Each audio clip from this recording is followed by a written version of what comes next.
Patrick Boucheron, bonjour. Bonjour.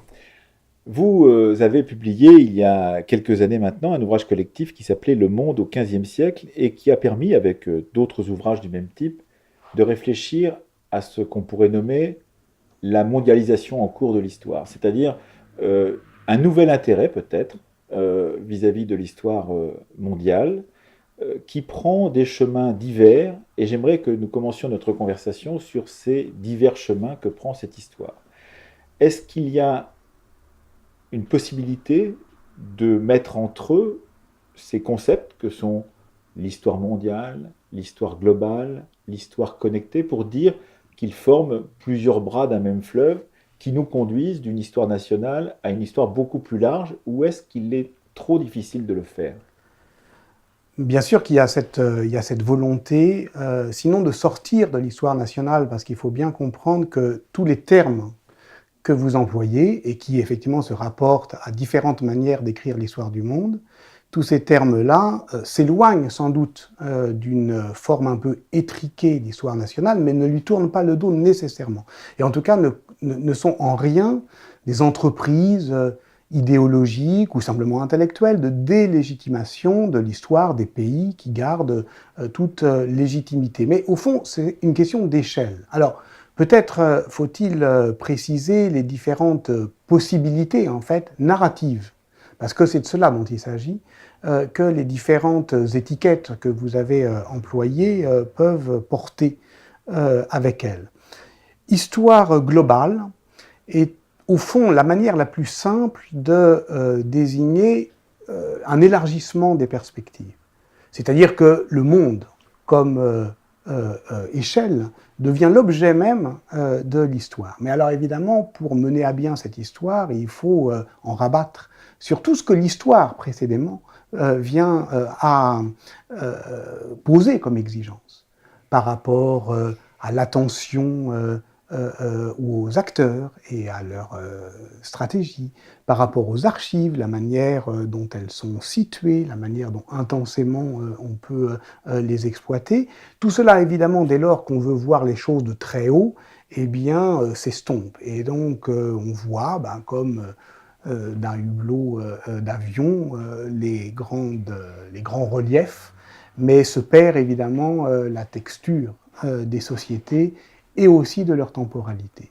C'est précisément pour se rapprocher des paysages, des visages, du temps aussi, que l'histoire connectée tente de contrevenir à ces fresques que l'histoire globale propose. Là où l'histoire globale suggère de grands récits, souvent documentés de manière hétérogène, parce que si on veut faire du même élan une histoire de l'Eurasie, alors il va falloir inévitablement joindre ensemble des régimes documentaires qui sont disparates. De première ou de seconde main, De par première exemple. ou de seconde main. Ça pose aussi des questions, je dirais, linguistiques sur lesquelles on peut revenir. Mais évidemment, ça pose toute une série de questions auxquelles l'histoire connectée ne répond pas, mais elle les contourne. Et donc, elle tente de faire une histoire locale de la manière dont chaque endroit du monde est au fond travaillé et traversé par la mondialité. Donc, avec l'histoire connectée, le monde n'est plus, je dirais, l'échelle d'analyse, mais l'objet de l'analyse. Et au fond, n'importe quelle histoire peut devenir une histoire mondiale. Dans les deux cas, au fond. Et puis il y a d'autres labels, mais on s'épuiserait à vouloir les distinguer. Dans les deux cas, il s'agit bien effectivement de tenter une expérience. Et je dis une expérience narrative parce qu'il s'agit finalement de réfléchir à d'autres manières d'écrire l'histoire, et qui est une autre façon, au fond, de poser les problèmes que l'on se pose depuis longtemps. Et c'est ça que je voudrais dire. Ce n'est pas qu'une province, en fait, de l'historiographie, l'histoire mondiale, globale, world history, histoire connectée. C'est une manière de faire qui, et c'est cela qui nous a intéressés, peut au fond intéresser et travailler l'histoire tout entière. Voilà. Une façon de renouveler les problématiques, de regarder avec un autre œil des questions que l'on avait sous les yeux mais qu'on ne voyait pas auparavant. Oui, vous savez, au fond, C'est Alain Bourreau, je crois, dans son livre sur Kantorowicz, qui dit qu'il y a deux rêves de l'historien. Le premier, il est archéologique, il est de découvrir quelque chose qui était inconnu et de le découvrir en fouillant et en découvrant une nouvelle source, un nouveau problème, etc. L'autre, qui est plus intense, qui est plus fantastique au sens de la lettre volée d'Edgar Poe, c'est de voir quelque chose que tout le monde avait sous les yeux. Et au fond, de le voir différemment simplement parce qu'on a changé de point de vue. C'est élémentaire comme gain de connaissance. Enfin, je veux dire, la méthode est simple, mais en réalité, les effets sont puissants. Et c'est de cela dont on parle, au fond. C'est de gain de connaissance. Qu'est-ce qui nous empêchait de voir justement ce que l'on voit depuis, mettons, une dizaine, une quinzaine ou une vingtaine d'années avec le développement de ce type d'histoire ou d'historiographie et qu'on ne voyait pas auparavant? Est-ce que justement ces histoires nationales que vous décriviez, cet horizon, qui pouvait être un horizon extrêmement vertueux, du travail en profondeur sur un territoire et sur la connaissance de ce territoire, est-ce que cet horizon était trop restreint? Est-ce qu'il fallait passer par ailleurs, aller voir ailleurs pour pouvoir relire cette histoire nationale d'une autre manière en la connectant à l'histoire du monde? Je pense que il y a une formulation à laquelle on résiste, au fond, qui est l'idée que l'histoire mondiale est l'histoire dont le monde a besoin à l'âge de la globalisation. On y résiste parce que les historiens n'aiment pas se voir dicter, au fond, leur questionnaire et surtout pas par une sorte d'imposition de la demande sociale. Oui, parce que on pourrait dire, tout compte fait, ils refont ce que l'on a critiqué chez les historiens de la nation à la fin du XIXe siècle, qui accompagnait la naissance des nations modernes et leur développement en créant la geste nationale qui convenait aux politiciens de l'époque. Voilà, c'est ça. C'est-à-dire que ça, c'est une première critique ou critique de la critique, c'est de dire si on remplace le roman national par un roman mondialiste, si de grands principes indiscutés, jadis l'identité nationale, aujourd'hui le cosmopolitisme universel, viennent toujours animer la narration, alors on aura déplacé les choses, mais on ne les aura pas vraiment critiquées, et en tout cas on n'aura rien gagné. Bon. Donc ça, c'est quelque chose qui tente à armer une forme de méfiance des historiens vis-à-vis de cette idée toute simple qu'au fond, on a changé de perspective parce qu'on a changé d'époque et qu'on n'a plus d'intérêt, enfin on a moins d'intérêt à faire une histoire qui est enfermée dans un cadre national parce que de fait, on n'y vit plus. Parce que notre cadre d'expérience a changé et s'est élargi. Bon, c'est une idée simple, contestable, mais enfin qui reste quand même puissante, ne serait-ce que parce que, au fond, l'essor de l'histoire mondiale est un des effets de la mondialisation de l'histoire, enfin, comme discipline. Bon, c'est-à-dire qu'évidemment, Internet, les moyens de communication ont comme une possibilité de développement, parce que ce n'est pas forcément la plus vertueuse qui finit par triompher, d'élargir les perspectives. Ce n'est pas forcément la plus vertueuse qui finit par triompher, parce que d'une certaine manière, ce qu'on appelle la world history anglo-américaine, ou même simplement plus strictement états-unienne, elle est très provinciale.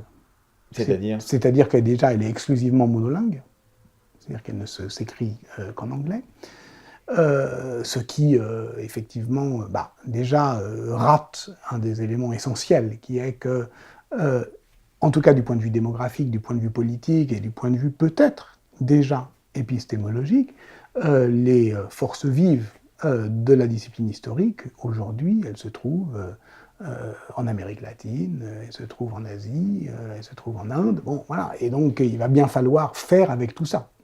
Et alors la question linguistique n'est qu'une des questions que pose la mondialisation de l'histoire, c'est pas une question absolument déterminante, parce que, voilà, Umberto Eco disait que la langue de l'Europe c'est la traduction, et qu'au fond, si on y réfléchit bien, l'ensemble de ces pratiques historiques, elle porte aussi en elle une éthique et une théorie de la traduction. C'est-à-dire ce qu'on appelle l'histoire connectée, c'est une forme intensive de traduction aussi. Donc tout cela crée les conditions d'une histoire qui s'élargit, hein, qui s'élargit à d'autres horizons. Et donc vous avez raison de dire que, bon, d'une certaine manière, c'est l'histoire qui correspond à notre, sinon à notre attente, parce que ça c'est toujours effectivement problématique de le dire, du moins à notre cadre d'expérience. Et ce cadre d'expérience, c'est le monde, c'est la mondialisation des échanges, c'est la mondialisation des échanges intellectuels. Ça veut dire aussi mettre en place des processus, des procédures, des moyens de se retrouver entre historiens d'une partie du monde et d'une autre partie du monde, et justement, dans cette expérience de l'échange, inventer quelque chose de neuf. Oui. Et cela, c'est, à mon avis, assez fort et assez important pour pouvoir être développé, Patrick Boucheron. Oui, c'est-à-dire que d'une certaine manière, on peut dire que tout cela. Alors, on ne part pas de rien. On ne part pas de rien, ni du point de vue historique, ni du point de vue historiographique. Il serait inexact et déloyal de dire que, enfin, d'oublier des éléments aussi essentiels que, par exemple, la tradition brodélienne pour la France ou d'autres traditions ailleurs, ou même plus anciennement l'histoire universelle. Donc les histoires du monde, les histoires du monde, au XIXe siècle et même avant, puisque au fond, il n'y a rien de plus universel que l'idée d'histoire universelle. Et que tout empire, parce qu'on rejoint aussi un autre mot-clé, tout empire, que ce soit l'empire romain, l'empire chinois, etc., a toujours aspiré au fond à écrire une histoire universelle. Donc l'élargissement de la perspective historique contrevient à une histoire étroite, également du point de vue chronologique, c'est-à-dire que son étrécissement national n'est jamais qu'une évolution très, très récente, enfin en tout cas à l'échelle, un petit siècle. Voilà. Donc on rejoint différentes traditions, et c'est vrai que on a oublié, en particulier, par exemple, prenons les années 20 et 30, que ce qu'on appelle l'histoire des annales, par exemple, eh bien, qui est autour de Marc Bloch notamment. Marc Bloch a un projet d'histoire comparée des sociétés européennes. Et ce projet, il est porté aussi par une sociabilité, des grands congrès internationaux, etc. Il y a, dans les années 30, eu un effort qui est un effort à l'échelle européenne ou atlantique, disons, d'une coopération internationale des échanges historiques. Et donc tout cela, ça crée des conditions qu'on a un petit peu oubliées, qu'on redécouvre aujourd'hui.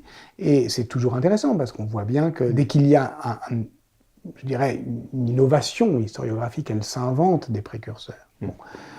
Donc tout ça existe, et je dirais que nos moyens modernes ne font que les accélérer.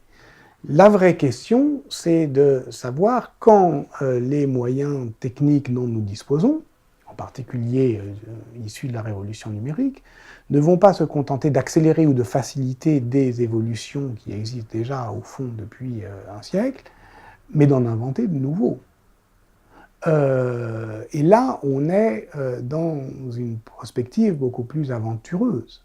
C'est-à-dire, quelles sont véritablement les avancées historiographiques qui sont aujourd'hui issues du monde d'Internet. Alors, on est en train d'expérimenter une forme, hein, une forme qui est, pour le coup, propre à la communication par Internet.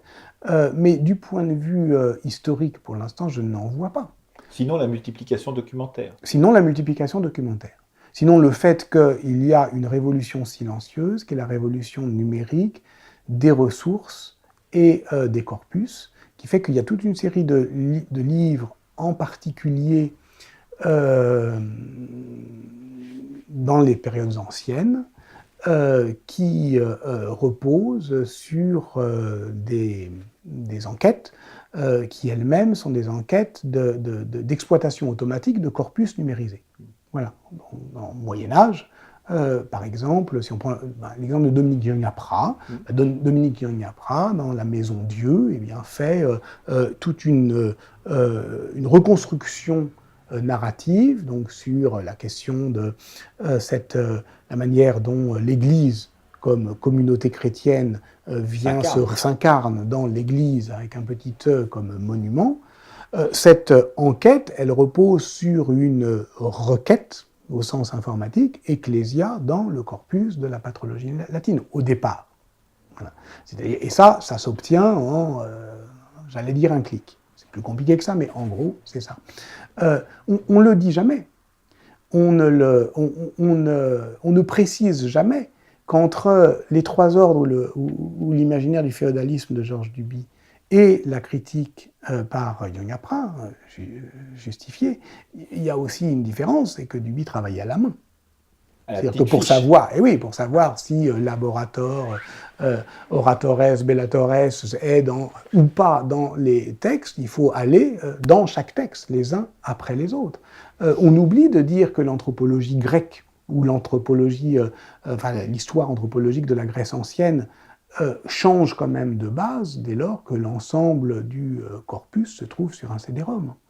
Donc tout cela, évidemment, c'est une révolution qui est d'ailleurs frappante parce que personne ne l'exprime comme ça. Parce que, évidemment, si je dis ça, on peut entendre « Ah bah oui, mais c'est facile aujourd'hui ». Non, c'est pas plus facile.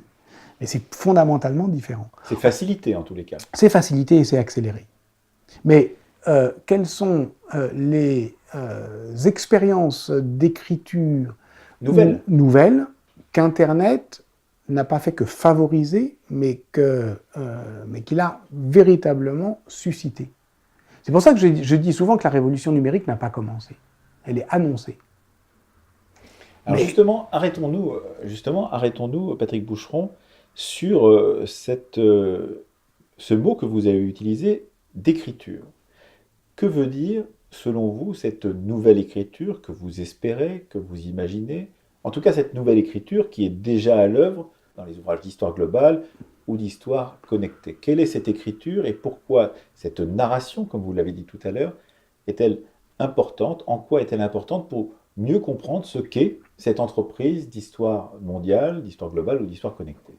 Parce que je pense que notre première interrogation sur le roman national faisait porter l'accent sur roman davantage que sur national. C'est-à-dire que la crise, fondamentalement, et on le voit bien aussi du point de vue politique, c'est très banal ce que je dis, mais la crise de l'identité et de la représentation politique sont d'abord une crise du récit. Bon. Et d'une manière linéaire de construire des récits. Donc par conséquent, l'histoire est quand même depuis longtemps une pourvoyeuse de récits. Elle est contemporaine, toujours, l'histoire comme discipline, de sa propre littérature. Il arrive qu'elle soit en retard sur sa littérature. C'est-à-dire qu'au fond, on peut considérer que si Michelet nous fascine aujourd'hui, c'est qu'il est pleinement contemporain de sa littérature. C'est qu'il écrit en même temps que Victor Hugo, que Balzac, et il est dans un moment où, d'une certaine manière, il y a une sorte de concurrence entre histoire et littérature pour dire la vérité du monde. Bon. Moi, ça m'intéresserait de savoir véritablement quels sont sinon les exemples, du moins les motivations littéraires des historiens. Ils s'en expliquent assez peu. Lorsqu'on demandait à Duby quels étaient ses écrivains préférés, il répondait de manière un peu solennelle et hautaine, il disait Chateaubriand, etc., alors que c'était Giono. Alors qu'il rêvait d'écrire comme Giono. Mais d'une certaine manière, la question qu'on pourrait se poser du point de vue historiographique, c'est est-ce que l'historiographie du XXe siècle a été contemporaine des révolutions littéraires du XXe siècle?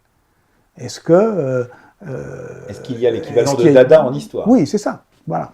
Ou de Joyce. Bon. Ou de Joyce. Ou même de Proust. Bon, pas c'est pas un progrès, mais c'est comme ça. Alors, en réalité, oui, avec des effets retard. Mais si on prend le cas de Claude Simon, par exemple, il est évident que Claude Simon n'a pas été simplement qu'une mine à exergue facile pour historiens qui trouvaient de quoi ennoblir un petit peu les seuils de leur propre texte, mais véritablement un défi et une épreuve pour eux. C'est-à-dire, au fond, on avait là une histoire, une écriture qui était pétrie d'histoire, d'une histoire du monde, parce que si on lit les Géorgiques, c'est l'ensemble du monde qui se trouve effectivement convoqué.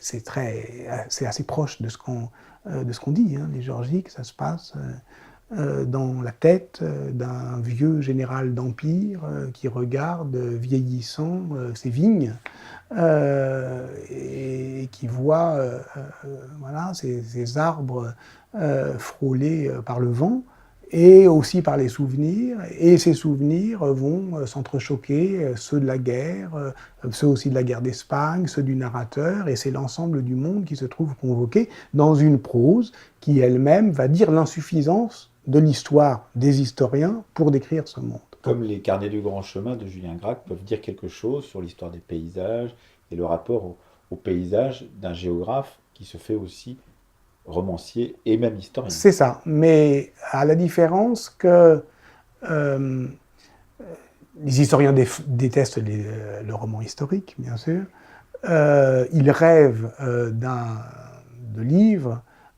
qui pétrissent du temps comme, au fond, la littérature de voyage pétrit de l'espace. Bon.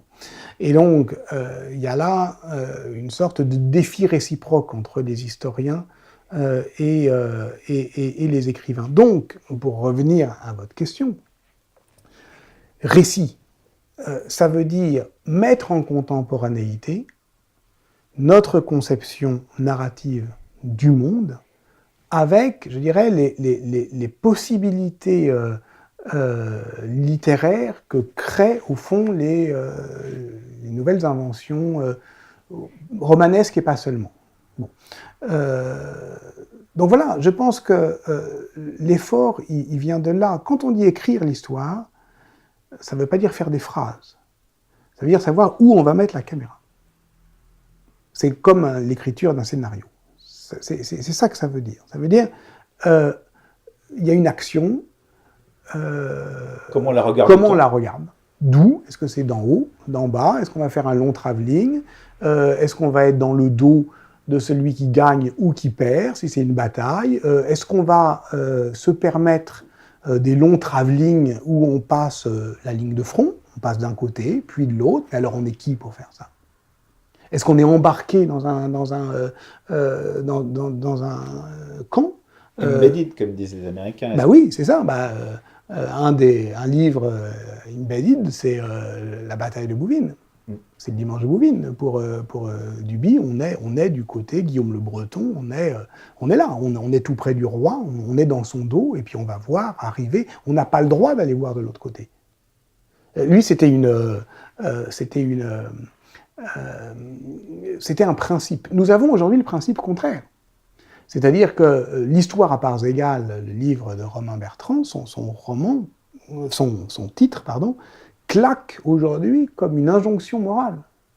C'est d'ailleurs étrange qu'un titre comme celui-ci soit devenu presque une sorte de drapeau brandi par toute une partie des historiens français, en se disant, tout compte fait, ce titre-là nous dit quelque chose de ce que doit être l'histoire aujourd'hui, l'histoire à parts égales, c'est-à-dire aussi bien du côté de ceux qui découvrent, venant d'Europe, cette partie de l'Indonésie, de Java, et ceux qui les reçoivent, et leur regard croisé formant le lieu de la rencontre ou de la non-rencontre entre ces populations se rencontrant théoriquement dans une baie au large de Java. Voilà, et donc là on a d'ailleurs tous nos thèmes qui se rassemblent dans ce livre, le thème de la narration, puisque effectivement là c'est le lecteur qui est embarqué par Romain Bertrand. Il a à décrire une expérience qui est l'expérience des Néerlandais qui sont en baie de Banten à Java et qui sont désorientés. Et on se dit, il ne faut pas seulement dire qu'ils sont désorientés, il faut désorienter le lecteur. Bon, D'accord. Donc là, il y a effectivement un procédé qui est un procédé narratif. Il y a la nécessité aussi de traduire à parts égales deux ressources documentaires. D'abord, de dire aux Européens que c'est aussi intensément documenté du côté javanais que du côté européen, et de dire que non seulement on va les traiter, on va les pondérer, mais on va les voir de la même manière. C'est-à-dire qu'on ne va pas demander aux Javanais de nous renseigner sur l'imaginaire et leurs rêves et leurs fantasmes, et exiger des Européens qu'ils nous renseignent sur le fait, parce que les Européens ils sont aussi allumés que... Bon, voilà. Donc, de toute façon, tout ça va finir par... à la fin, on ne sait plus de qui on est les plus proches ou les plus lointains. Bon. Mais ça, c'est un effort, qui est un effort y compris linguistique. Et c'est devenu, oui, je pense, une injonction morale au point que les historiens, lorsqu'ils n'ont pas les conditions, ce qui est la plupart du cas, rempli pour faire une histoire à part égale, prétendent s'en excuser. La force de Romain Bertrand, c'est que dans le livre suivant, Le long remords de la conquête, où là on est effectivement à Manille, avec également des conquistadors, mais donc... Eux aussi très perdus. Eux aussi très perdus, mais en revanche l'historien l'est tout autant, puisque aux Philippines, il n'y a aucun texte symétrique. Voilà. Qui puisse raconter cette arrivée des conquistadors aux Philippines et à Manille, vu de l'autre côté. Vu de l'autre côté. On n'a que les archives de la conquête et même les archives de la répression, les plus classiques, l'Inquisition. Et donc, le deuxième, enfin, c'est pas son deuxième, mais ce livre-là, est le livre aurait pu s'appeler l'histoire à parts inégales, évidemment. Mais ça montre bien qu'au fond, l'histoire connectée, ou l'histoire globale, ce dont nous parlons, elle révolutionne l'histoire, au sens que Foucault révolutionne l'histoire pour Paul Veyne, c'est-à-dire qu'une fois que c'est fait, c'est fait. Et qu'on ne peut pas revenir en arrière. Et que c'est une sorte de disposition de l'enquête qui fait que même lorsque les conditions ne sont pas réunies pour faire vraiment une histoire à parts égales, je dirais le ressort de connaissance est toujours bandé d'une certaine manière pour être dans cette attitude-là. Vous avez utilisé plusieurs fois ce terme de désorienter, et je crois qu'on le retrouve très souvent chez vous, cette idée de la désorientation. C'est-à-dire que, au bout du compte, on n'est plus un historien tout-puissant qui sait tout, même s'il a la volonté un peu démiurgique de couvrir des espaces géographiques beaucoup plus larges qu'auparavant. Mais il faut accepter sa propre désorientation. Qu'est-ce que ça veut dire, Patrick Boucheron ?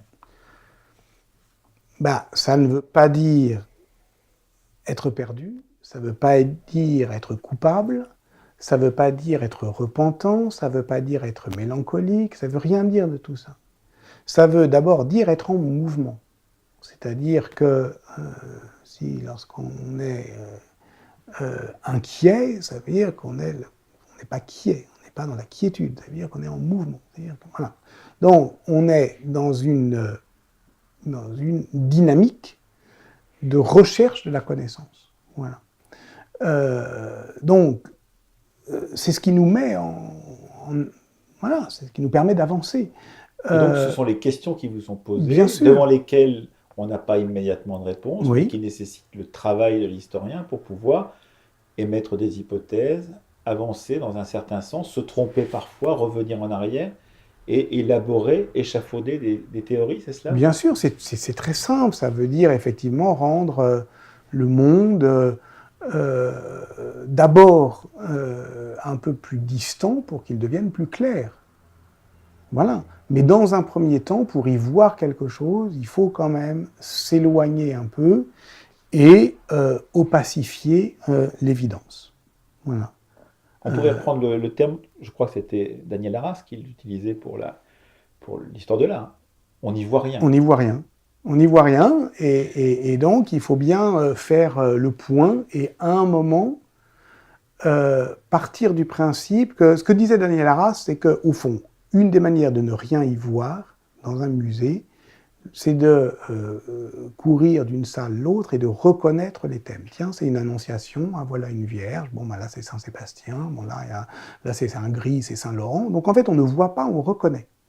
Bon, ce qui est une disposition cognitive. Hein, bon. Elle fait fonctionner quelque chose de très puissant, hein, qui est on Le savoir, manipule la des connaissance, symboles. la Ben voilà, mémoire. ben voilà. Donc, et au fond, c'est ce qu'on apprend aux enfants, hein, c'est-à-dire de manipuler, d'être expert, virtuose dans la manipulation des codes. Bon. Sauf que les enfants, des fois, ils s'arrêtent devant un tableau et puis ils commencent à rêver, ils commencent à construire une histoire. Et ça veut dire que quelque chose les a, Pris. oui, oui, et qui est forcément un écart, qui est forcément, voilà, hein, euh, une incompréhension. Bon. Euh, Ça peut être une attitude historienne, justement. ça peut être une attitude historienne. C'est-à-dire, il y a forcément un moment où, comme dit François Hartog, évidence a deux sens. Si on parle français ou anglais, si on parle anglais, c'est la preuve, donc c'est ce qu'il y a de plus tangible, de plus obstiné dans la méthode historique, et l'évidence, ce que voit l'historien, c'est au contraire, effectivement, cette force d'imposition du réel contre lequel il doit sans cesse se révolter. Se révolter. Le dernier livre de Rosenthal, par exemple, sur l'eugénisme, Paul-André Rosenthal, sur l'eugénisme, bon ben voilà, on a une idée sur l'eugénisme. On considère, et à raison, que c'est scandaleux. Et donc, dès lors qu'on a reconnu, c'est ça le geste initial de l'historien, dans les archives, il reconnaît une affiche alsacienne qui est, donc, qu'on identifie comme eugéniste, donc on s'indigne. Parce qu'on sait que l'eugénisme a servi ensuite aux nazistes, Voilà. et que ce terme-là ne peut plus être utilisé après la Seconde Guerre mondiale en Voilà. particulier. Bon. Et donc, il ne s'agit pas de remettre en cause l'indignation morale légitime que ces pratiques nous inspirent, mais de suspendre le jugement moral provisoirement pour essayer, justement, au-delà de l'évidence, de voir quelque chose que sinon on ne verrait pas. Bon. Et d'une certaine manière, je pense que une bonne partie... L'histoire du monde, c'est ça aussi. L'histoire du monde, par exemple, elle est implicitement contrefactuelle. C'est-à-dire que dès lors qu'on considère non pas les grandes découvertes, par exemple, c'est-à-dire cet élan de connaissance et de curiosité de l'Europe qui va occidentaliser le monde, mais d'une certaine manière le mouvement d'interconnexion des espaces plus anciens et déplacés dans le temps et dans l'espace où, au fond, les Portugais dans l'océan Indien au XVIe siècle sont les tard venus parce que, d'une certaine manière, l'océan Indien était interconnecté avant eux. Et déjà plein. Et déjà plein d'histoires, avec des Malais, avec des Chinois, avec des Yéménites, avec le grand mouvement, effectivement, des négociants arabes. Bon, ben, on a vu les choses de plus loin, on les a un petit peu inquiétés, on s'est il est inexact de dire qu'on a détruit l'histoire, parce que ça reste, on peut toujours le raconter. Mais du coup, et c'est ça qui est important, du coup, cette histoire-là, elle devient disponible, accueillante à d'autres usages.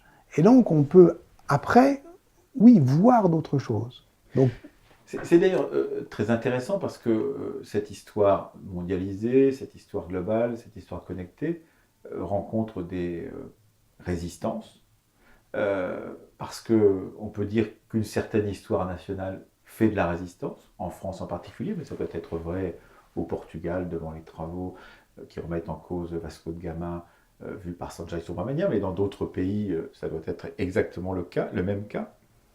Et cette résistance dit quelque chose de la force des idées reçues, ou des idées construites plutôt, par les historiens du XIXe siècle, historiens qui accompagnaient la création de ce roman national. Comment faire justement pour plaider pour cette histoire mondialisée auprès de ceux qui vous disent « mais dans l'histoire nationale, il y a de belles histoires, il y a de l'aventure, de l'amour, du drame. Il y a de quoi, d'une certaine façon, se réjouir au fur et à mesure que l'on tourne les chapitres d'un livre d'histoire nationale, Patrick Boucheron. Je dirais que qu'il faut dire à ceux qui résisteraient, comme vous dites, qu'on les considère pas spontanément dans le camp de la réaction et nous un peu vague dans celui de la novation, progrès, qu'on a le droit de s'intéresser à ce qui nous intéresse, voilà, que ça c'est pas négociable, qu'il se trouve que ceux qui s'intéressent à cette histoire y trouvent des récits entraînants. Donc ne veulent pas détruire leur propre plaisir, ni leur propre désir d'apprendre et de comprendre, mais en trouvent un autre ailleurs, ce qui n'est pas non plus ni un crime, ni une insulte. Moi, je trouve ça intéressant. Voilà. Comment? Pourquoi? Je trouve ça intéressant parce que d'abord parce que ça change. Voilà, j'ai 50 ans, j'ai appris l'histoire depuis l'école. On m'a appris un certain nombre de choses. Si je lis, je sais pas, les causes de la Première Guerre mondiale, est-ce que ça m'intéresse? Oui, peut-être, mais enfin, disons qu'on a disserté depuis très longtemps sur cette question, et ça me ramène quand même à des souvenirs d'école.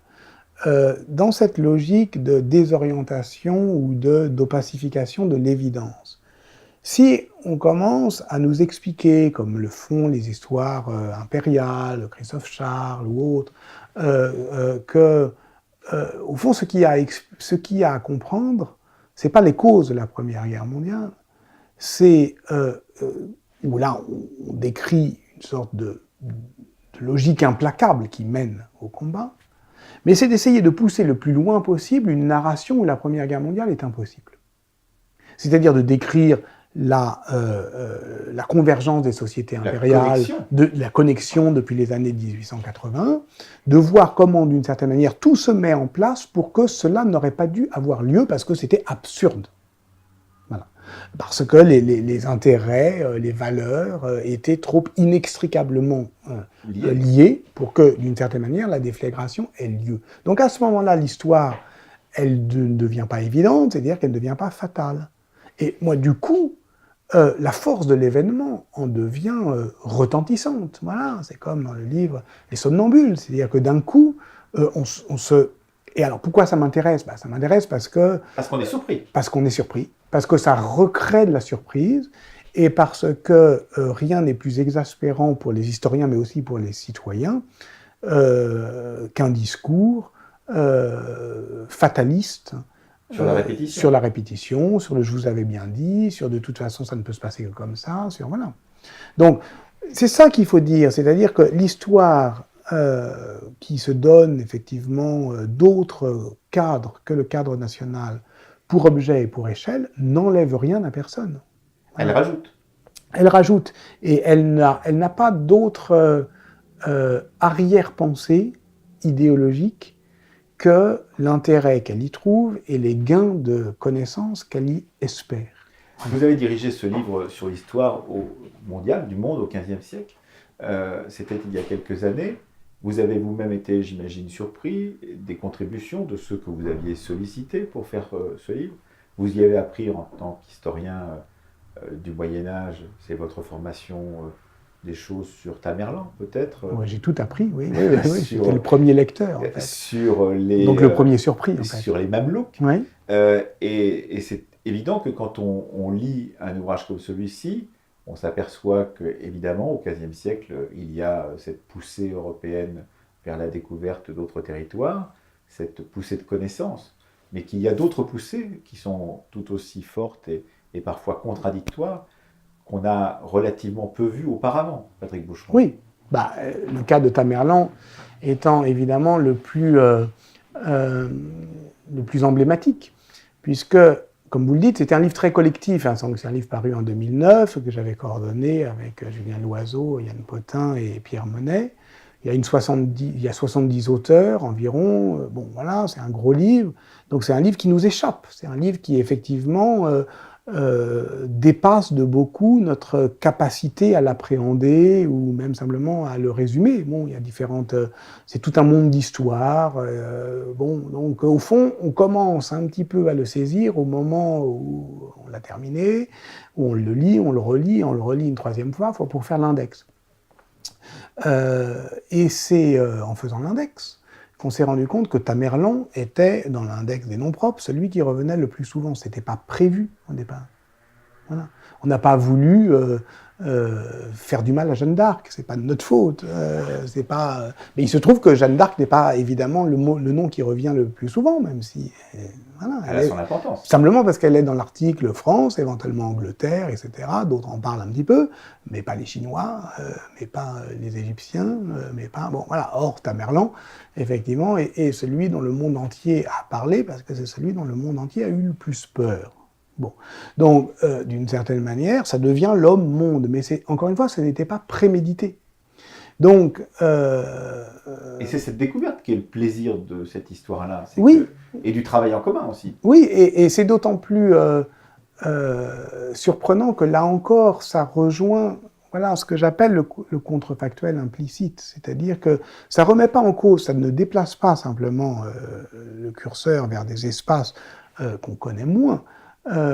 Mais aussi vers des temporalités qui sont plus saccadées.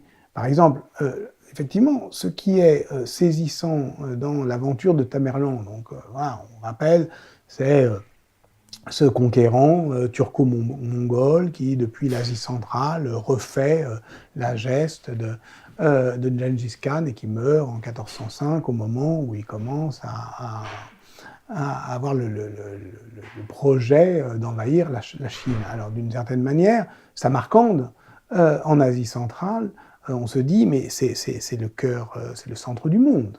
C'en est son centre physique, et c'est pour ça que, évidemment, c'est la grande ville du XVe siècle. Mais en même temps, c'est le point central du cœur effondré du monde.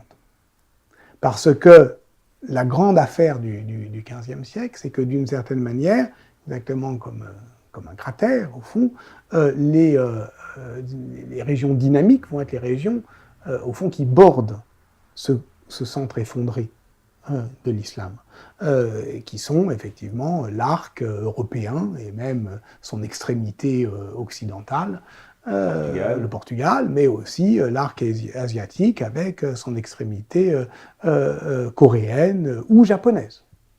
Bon. Et donc on a là une sorte de mise entre parenthèses du monde, où on se rend compte que le personnage fascinant est d'une certaine manière omniprésent mais hors temps.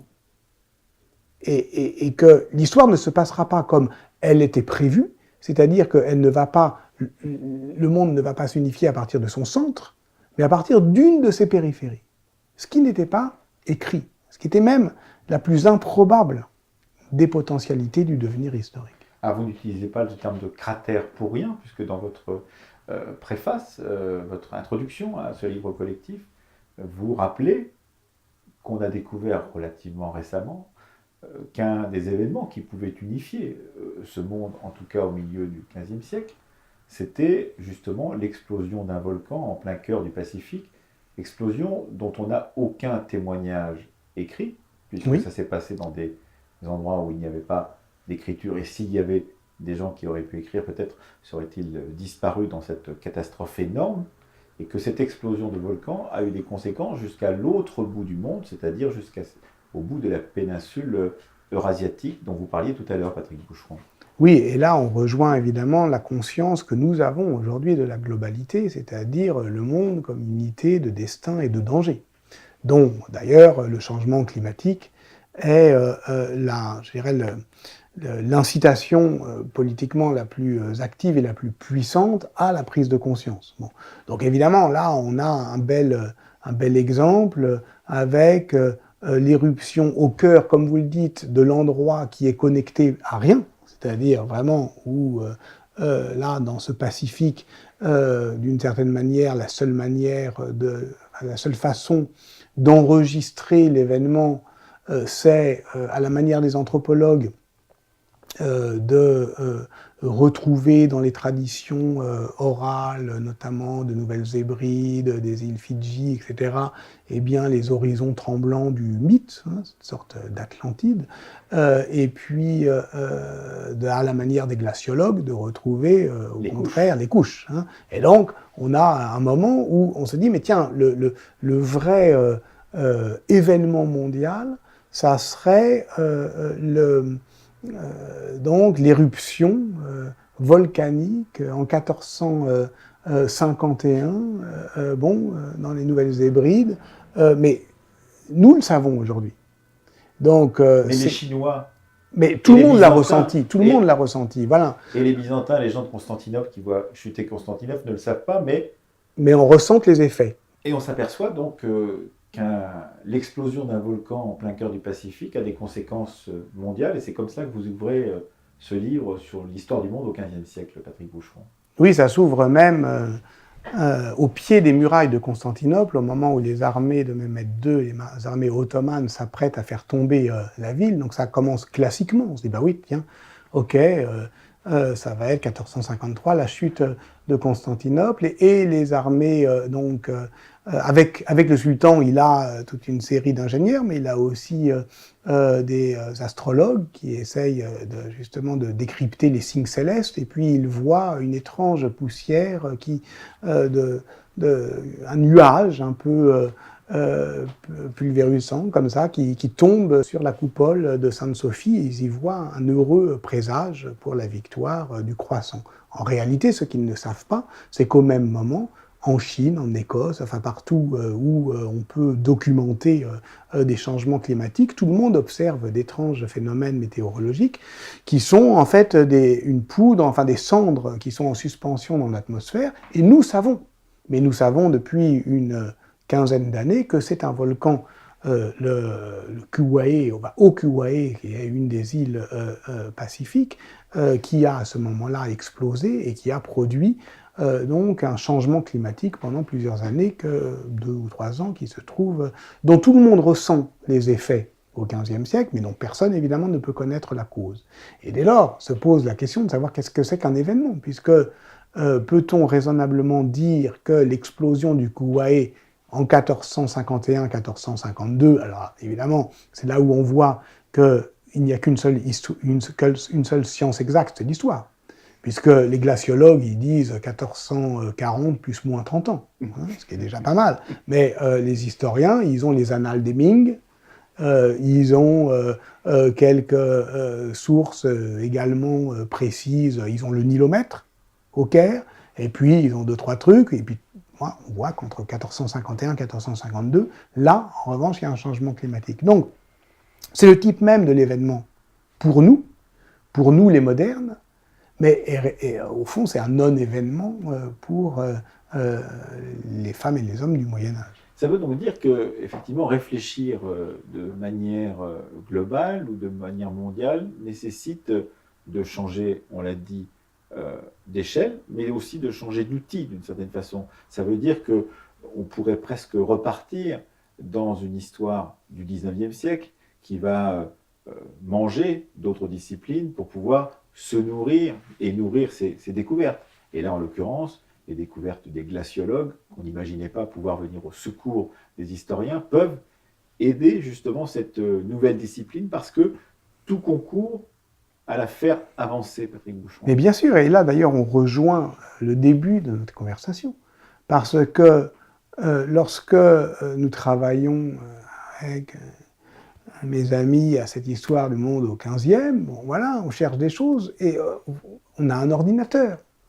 Et avec un ordinateur, vous arrivez assez facilement à un article en anglais dans les annales de vulcanologie historique, enfin je cite de mémoire, hein, c'est pas ça, mais enfin des articles vraiment très pointus auxquels vous n'aviez aucune chance de parvenir évidemment avant, qui eux-mêmes synthétisent des éléments qui sont quand même, alors là pour le coup quand je disais mondialisation de l'histoire, c'est ça.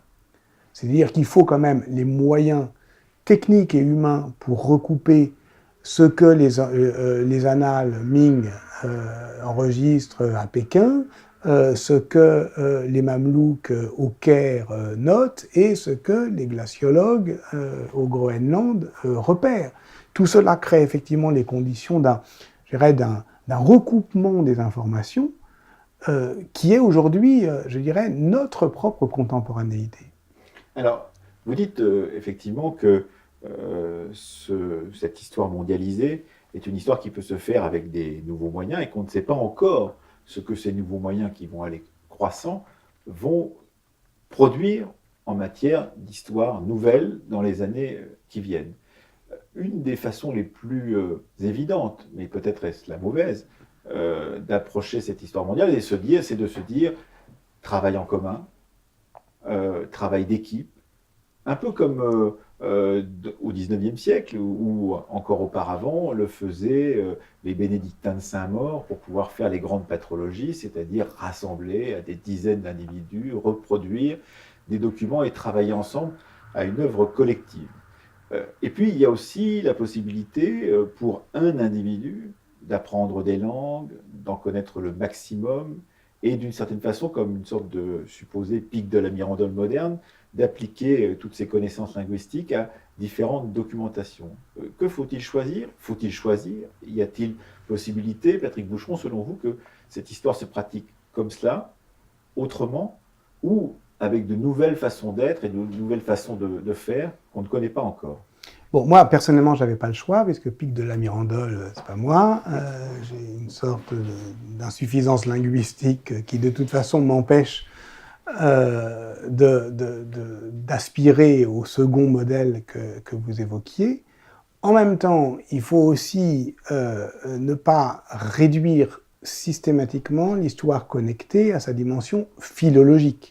C'est-à-dire que c'est assurément une expérience, je l'ai dit, de la traduction et de l'entre-deux des langues, c'est vrai, mais en même temps, il y a aussi une possibilité par la traduction d'accéder à une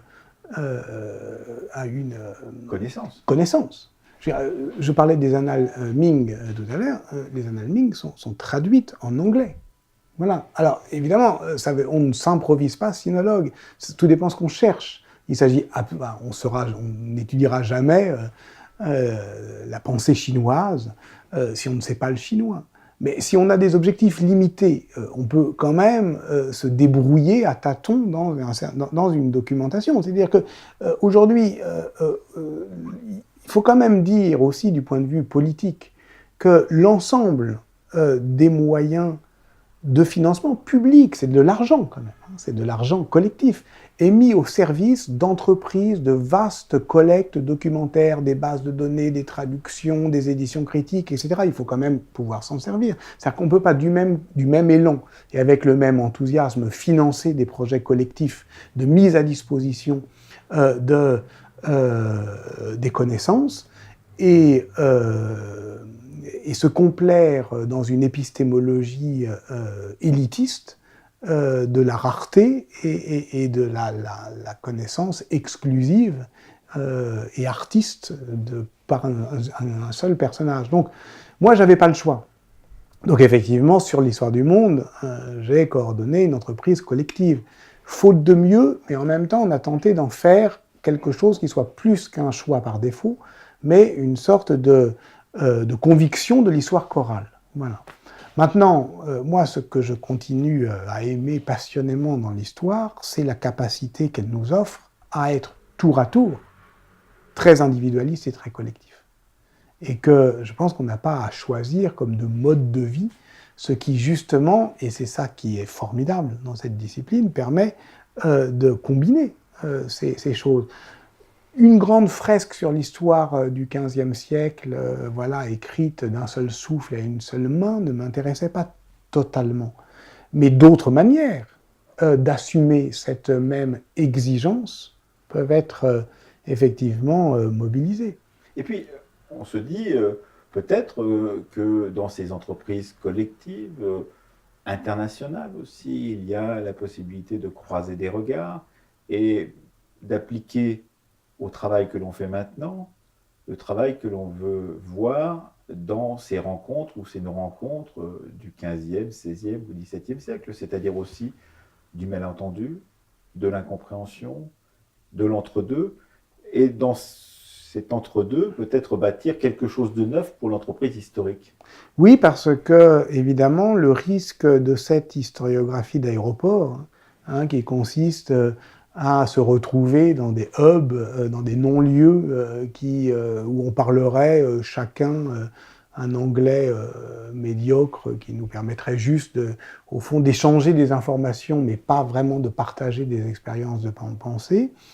Eh ben, au fond, la réplique ou la parade, elle consiste à faire assez aisément le deuil de l'exhaustivité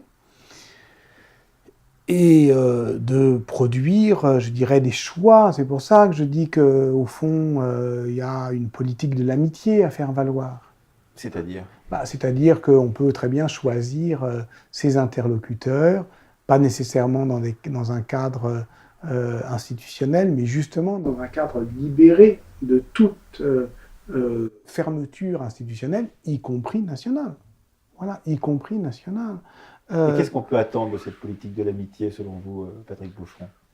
Écoutez, voilà, je vais vous donner un exemple qui est récent. Je viens euh, de Los Angeles. Alors c'est impressionnant parce qu'à UCLA, il y a un département d'histoire médiévale et renaissance où il y a une centaine de titulaires, où l'ensemble, de manière presque encyclopédique, l'ensemble des disciplines se trouve couvertes. Voilà, musicologie, littérature runique, Italie, Espagne, voilà. Et une des enseignantes en littérature médiévale s'appelle Zrinka Stahuljak. Voilà, elle est croate d'origine, mais lorsqu'on est dans un cadre comme le cadre californien, on n'a pas envie de demander à quelqu'un comme Zrinka Stahuljak, mais pourquoi vous ne travaillez pas sur la Croatie? Au fond, vous êtes croate. Ça serait tellement bien. Et ça nous serait tellement utile. C'est-à-dire qu'on est dans un cadre où on n'a pas à se justifier de la gratuité de nos choix. Voilà. Et sur quoi travaille-t-elle? Elle travaille sur la littérature bourguignonne. Alors on va se dire, bon, bah, qu'est-ce qu'elle apporte? Elle apporte le fait que, justement, dans les manuscrits du XVe siècle bourguignon, il y a là une sorte de miroir du monde, un effort, parce que voilà, les Bourguignons, à ce moment-là, l'État bourguignon, c'est pas seulement, nous on le voit du point de vue étroit, étriqué au fond de cette sorte de bras de fer entre Louis XI et le Charles le Téméraire. Alors vont-ils, oui ou non, être intégrés au royaume de France? Mais c'est pas leur problème, les ducs de Bourgogne. Les ducs de Bourgogne, ils sont à ce moment-là enfiévrés de croisades, ils ont l'esprit qui est projeté vers Jérusalem, ils sont entièrement, leur littérature chevaleresque le montre, ils sont entièrement gagnés par une sorte de rêve oriental, et la littérature chevaleresque bourguignonne est un miroir de la diversité du monde. Donc, voyez l'écart. Je ne dis pas que c'est parce qu'elle n'est pas née à Dijon qu'elle voit ça, mais c'est que d'une certaine manière, ben voilà, on rencontre quelqu'un au hasard d'un voyage. Ça ne veut pas dire nécessairement qu'on va faire un grand programme, mais du coup, on comprend quelque chose qui est de l'ordre du décalage, de la désorientation, de ce petit pas de côté qui fait l'intérêt aussi de cette discipline. Ce pas de côté que font tous ceux qui travaillent sur ce thème, c'était une expression qu'adorait Michel de Certeau, historien qui l'a même théorisé dans certains de ses travaux. Mais on leur dit généralement à ces personnes-là qu'au bout du compte, ils provincialisent. C'est une expression utilisée par certains historiens des subalternes se disent comme Chakrabarty. Ils provincialisent l'Europe et que d'une certaine façon, ils jouent contre leur camp et contre leur propre terrain. Qu'est-ce que vous répondez à ça? Je pense que lorsque Dipesh Chakrabarty effectivement dit qu'il faut provincialiser l'Europe, il annonce un programme qui est évidemment un programme militant et politique qui a toute sa logique à partir effectivement de ses propres motivations. Le sous-continent indien. Voilà. Pour moi, enfin, mais peu importe, voilà, disons pour nous, il y a un nous un petit peu collectif, puisque c'est de ça dont on parlait, je pense on dirait plutôt qu'il s'agit de dépayser l'Europe. Il ne s'agit pas de la ramener à une portion congrue, mais d'en faire l'arrière-pays d'un monde qui s'éprouve effectivement comme différemment selon les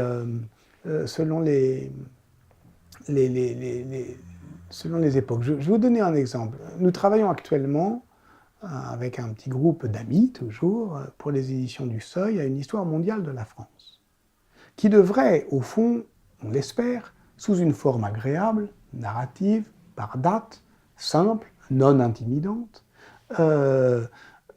justement réconcilier ces camps que certains s'acharnent à vouloir ennemis, alors qu'ils ne le sont pas.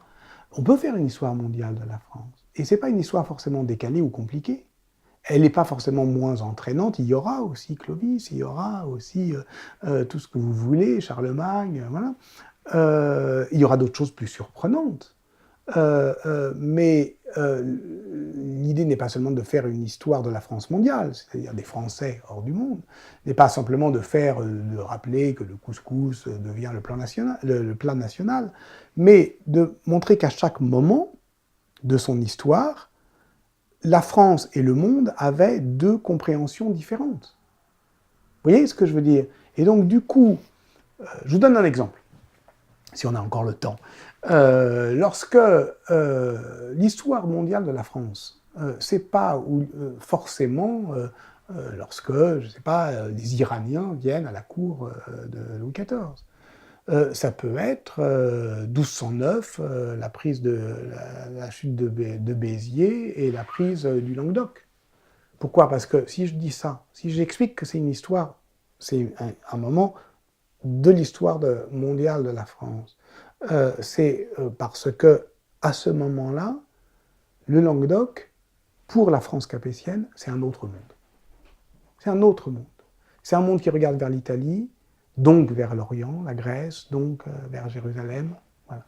Et donc l'intégration de Languedoc à l'espace capétien plutôt qu'à l'espace angevin, etc., crée effectivement un basculement qui modifie les contours de la France, mais évidemment on ne le voit que si on ne présupposait pas que la France devait effectivement de toute éternité et par nécessité retrouver sa forme hexagonale. C'est très simple ce qu'on dit là. Mais du coup, vous voyez, c'est pas une histoire désespérante, et c'est pas une histoire où on est perdu, on s'y retrouve. Mais on s'y retrouve au fond, par des chemins détournés. Par des chemins détournés. Et par la surprise qui vient toujours vous prendre au coin de la rue. Oui, et aussi parce que, vous comprenez, il y a plein de moments où l'histoire de la France ne concerne pas le monde et où le monde influe peu sur l'histoire de la France. Ces moments sont assez fréquents.